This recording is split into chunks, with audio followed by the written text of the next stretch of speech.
Alright guys, we have a 2005 Dodge Durango 4.7 V8.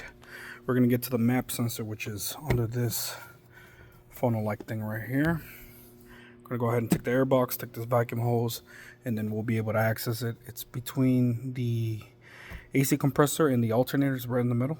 So let's get to it. Alright guys, so we're going to have to take this airbox out. So we're going to go ahead and get this vacuum line out. Careful, it's brittle. It could be brittle, so be careful. We're gonna have one clip here, one clip here, and one additional clip right here. You should be able to pry upward now.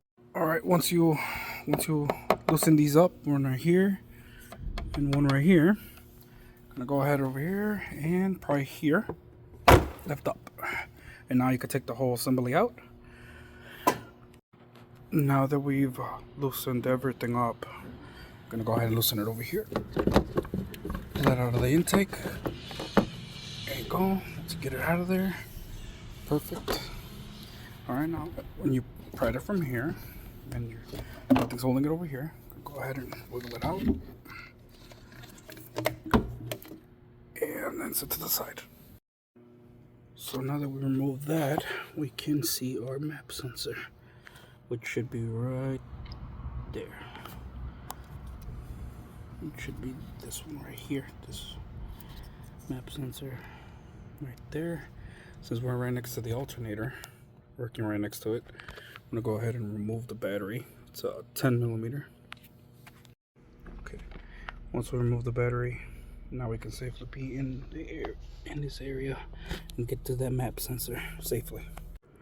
Since I'm gonna be working in this area, I'm gonna go ahead and remove the AC compressor wiring harness, as well as the positive connection to the alternator. This 13 millimeter, and then the safety clip, and then bend down. You should be able to remove it. All right, so go ahead and just bend down here. Careful, because these things could be brittle. Go ahead and just remove it. Put it to the side. Go ahead and take the bolt off, 13 millimeter. Put up here, somewhere safe. Go ahead and pull it, pry up, and there we go. All right, with this map sensor, I noticed that it's a little brittled, so the safety clip might break. So just try to manage to put a long flat head right there, and then just slowly start prying left to right, just so you don't have any issues with this. It's pretty important, so try to do it slowly, not have any issues later. It's starting to break. I don't know if you guys saw that, so it might be an issue later, but just slowly does it. So after trying to get it out, I noticed that this was kind of in the way, so I'm probably doing too much, but I'm gonna go ahead and take off this coolant temperature sensor wiring harness off. So just go ahead and move it to the side. Now you have a lot more access to this area. Now go ahead and reach for it. Just press the middle button right here. There's a little thing. Go ahead and start prying. See if I can get it. There you go. Ooh, a little dusty. Put the wiring harness up here, and now we can actually see the map sensor. Finally. All right. So after that, you're gonna go ahead and get a Torx T20. Gonna go ahead and maneuver it right here. Go ahead and maneuver right there towards the fan. Remember to take that battery off, because it could be kind of deadly. Go ahead and reach for it. You should be able to get it in there and start turning. Just very slowly. Alright, once you finish unscrewing it, go ahead and slowly bring it up. Remember to go inward and then up. Go ahead and get that out of there. Now you're gonna go with a flat head. Go ahead and get on right here to the back. Go ahead and wiggle it a little bit. Try to get out of there. Right there. Should slowly come out, depending on how brittle it is. A very good example right here. Just go ahead and try to maneuver it between right here, and then just slowly start prying, and it should pop out. It should pop out now. There you go. Right off. Go ahead and get your sensor out. Bam, just like that. Alright, after you get it out, go ahead and compare your parts. They look the same. Same wiring harness except for the shape. But here is your part number for AutoZone. Oops. Go. Make sure to lube up your gasket right here.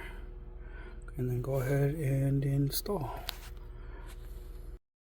You'll have a little bit of trouble seating it due to this right here, because it only has one little bolt here, and then this is what makes if you put this in first, you'll be able to align it perfectly, and it should sit right there with no issues. All right, go ahead and install it. So we're gonna go ahead and move again. Move her in here, go right there. All right, see if I can catch it for you guys.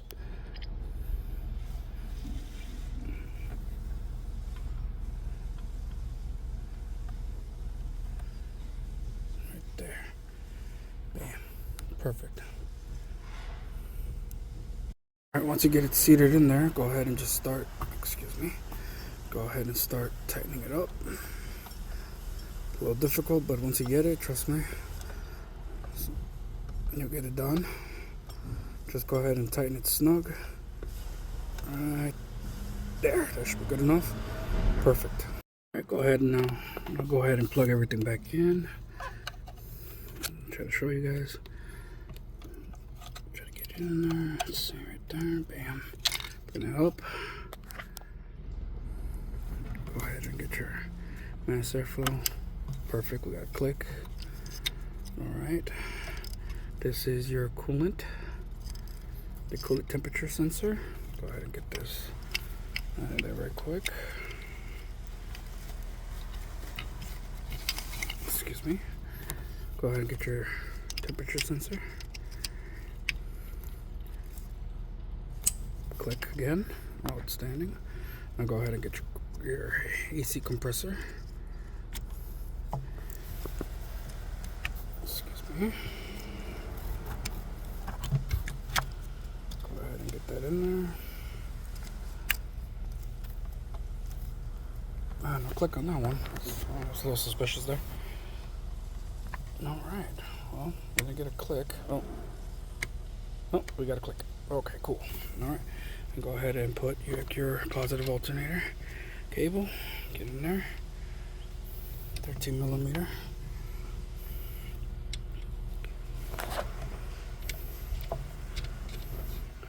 And awesome, there you go. Everything is connected back. Now we just gotta reassemble it. Easy.